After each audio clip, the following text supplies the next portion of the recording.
Hey everyone, I'm Vladimir Duthier. Thanks for joining us. The FAA is investigating new reports of drones flying near one of the nation's busiest airports. 3 pilots reported close calls as they approached New York's JFK Airport. Now, it's against the law to fly a drone over an airport, but it happened twice on Friday. And yesterday, the pilots of a regional jet from Richmond reported seeing a drone off the plane's left side as it was landing at around 6 p.m. Listen. Drone next to the runway. Location, please. Right next to a rollout of behind this for Mercury 911. Altitude?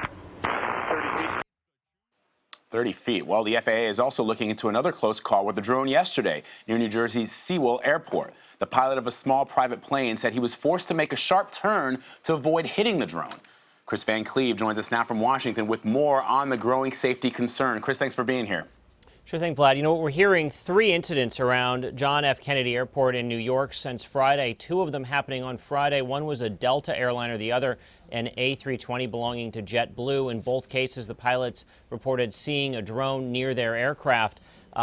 None of the cases at JFK required a plane to take evasive maneuvers like we heard about in New Jersey. But if we go back to May, there was a plane coming into LaGuardia Airport, a regional jet from Washington, D.C. that did have to climb a couple hundred feet to avoid a drone that was flying basically at its same altitude. So there's been a number of these incidents, particularly in the New York airspace, and that's concerning because just how busy the New York airspace is already. Yeah, and Kris, so what are the authorities, the FAA, what are they saying about the increase in drone sightings? Well, some of the increase is just the fact that the drones are growing in popularity. So there's more drone use out there. Therefore, you're going to see more of these incidents. But it's a major concern for the FAA. They are in the process of developing rules and regulations. Some would say they have been slow to do that. Senator Chuck Schumer over the weekend, in fact, criticized the pace the FAA has been moving and really encouraged them to move faster. He wants to see a software requirement where drones are geo-fenced, basically told you can't fly within this area and fence off airports, if you will, and put a limit, an altitude limit, so that they can't fly up thousands of feet into airspace that's typically occupied by airliners. And, you know, what we're seeing, there's a lot of parallels here between laser strikes and drone sightings because, you know, they seem to be happening around airports quite frequently. And the danger here is that the plane is taking off or landing. And, you know, some of these drones are sizable. The concern from folks like the NTSB and safety officials is if you suck a 55-pound drone into a jet engine on takeoff or landing, you're going to have a significant amount of damage done to that plane, potentially injuring passengers. And you know, we saw what happened when Sully Sullenberger's plane lost its engine power. It ended up having to come down in the Hudson. So you start talking about a drone strike hitting a plane taking out an airliner engine at takeoff or landing, the consequences could be dire. No doubt, no doubt. Kris Van Cleave reporting in Washington for us. Kris, thanks so much. The Department of Homeland Security says since 2012, there have been more than 500 drone encounters at sensitive sites across the U.S. Now, 218 happen at sites related to aviation. And some officials say with statistics like that, a collision between a drone and a commercial plane is inevitable. Well, joining us now from Irvine, California to talk about this is former United Airlines pilot Rusty Amer. And here in studio is CBS News travel editor Peter Greenberg. Thank you both for being here. You got it. So, Rusty, let me start with you. Are pilots and air traffic control able to easily see drones near their aircraft? No, it's very hard to see an aircraft. You know, commercial airliners near the ground, we really don't look outside that much, especially on instrument approaches.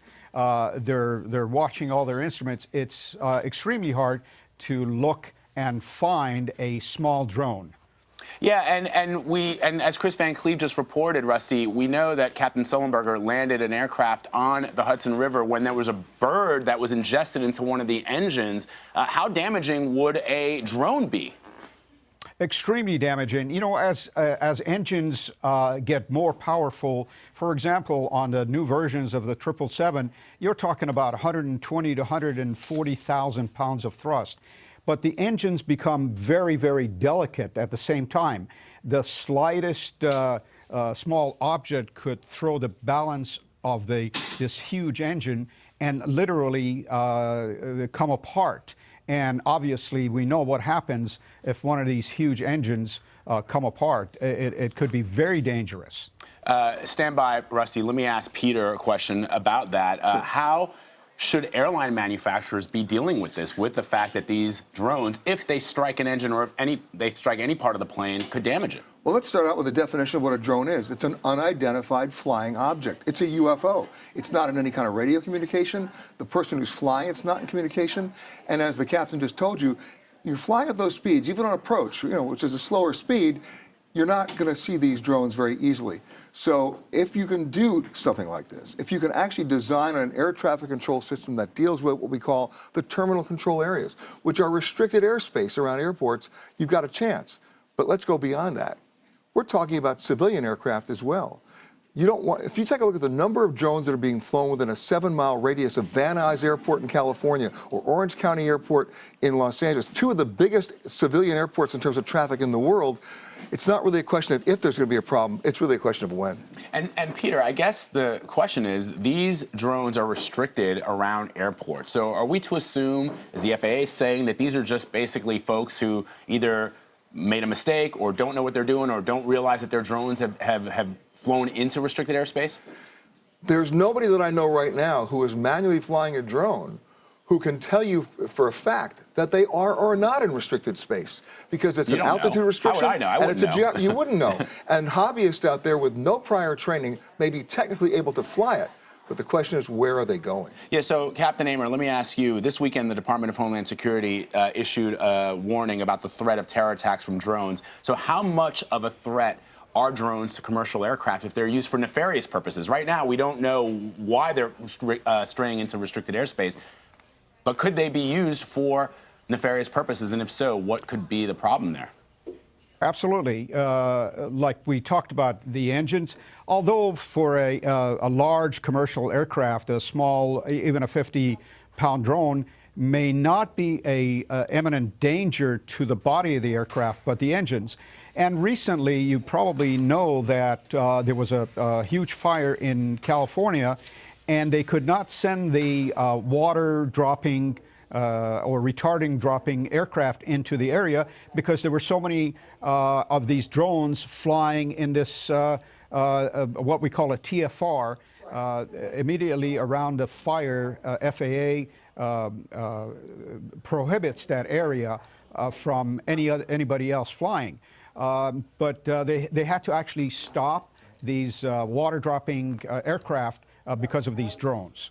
Captain Amer, Peter, stand by. Let's bring back Kris Van Cleave to talk about this terror threat that has been issued. Kris, what are the feds telling you about this? Well, the concern, and some of this is maybe just obvious concern here, they have seen, some of this is based on what they have seen ISIS use in Syria, and some of it is just the concept that you've seen somebody here in the States successfully attach a gun to a drone and fire it. So it is one more opportunity that somebody could use to spread terror. When you're looking at the number of accidental near misses and things that we're reporting on now, where they don't appear to be intentional in nature, and those are dangerous enough, you can understand why there is some concern about how somebody could use a drone either for surveillance and intelligence gathering or to perpetuate an attack in some way, particularly if you can, as we're starting to see modes for drone delivery. Well, if a drone can deliver a package, what could you put in that package to have a drone deliver? So the bulletin was to warn for vigilance versus an imminent threat. But it does raise the specter of, is there a possibility of a terror group looking at a drone as a way of getting around all of the security, all the conventional security we've put into place? I think the other thing to think about with drones in general is when planes begin their landing approach, they start a good distance out from the airport and begin descending, and some of those drones can go several thousand feet in the air.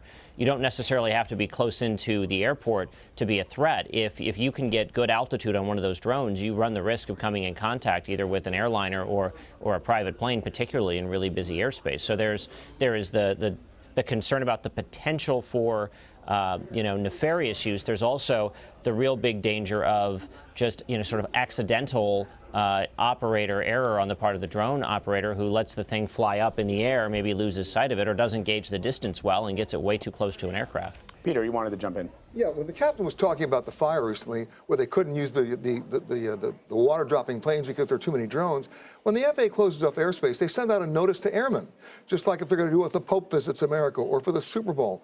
A joyriding hobbyist doesn't get that notice. They're not in that chain of command. So the bottom line is they're out there completely oblivious to the environment around them, and they're not in communication. So the question is, how do you control it? Could there be something that the drone manufacturers could put in the drone itself that would perhaps warn the operator of entering an airspace? Kris talked about that, sort of like a geo-spacing around... A geofencing, yeah. Geofencing. The geofencing does work. I mean, today, current aircraft that are operating in every one of our airports are equipped with something called the TCAS.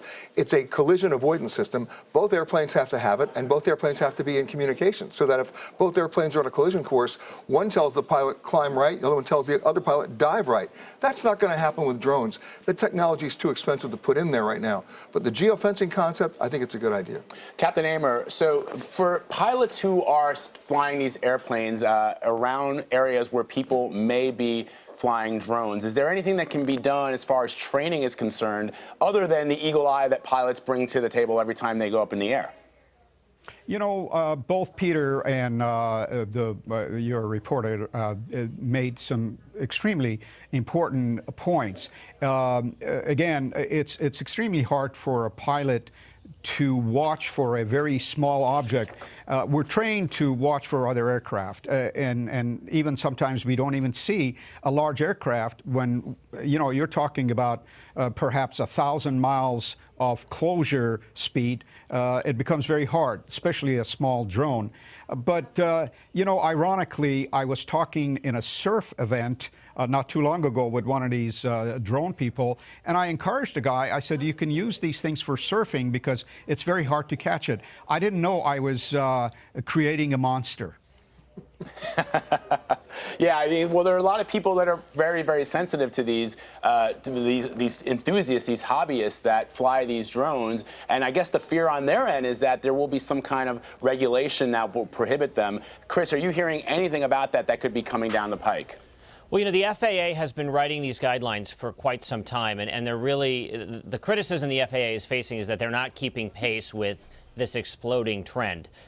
Drone usage is going way up, and there are some very justifiable means, commercially for the use of drones. And I think what you've seen is the FAA has been slow to get those guidelines out, and you do now have at least one member of Congress, Senator Schumer, calling for the FAA to require this geofencing technology. And basically what that would do is it would be software in the drone that tells it can't fly around certain areas. Schumer suggested 2 miles within airports and capping the altitude at 500 feet or so. The first group that's going to be regulated is us, the media.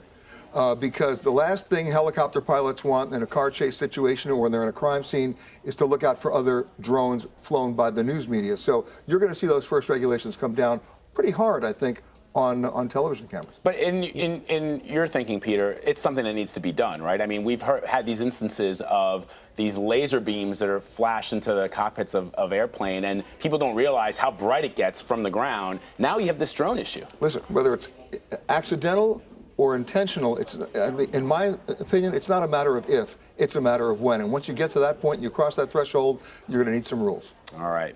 Kris Van Cleave in Washington, Rusty Amer in California, and Peter Greenberg right here in New York. Thank you so very much.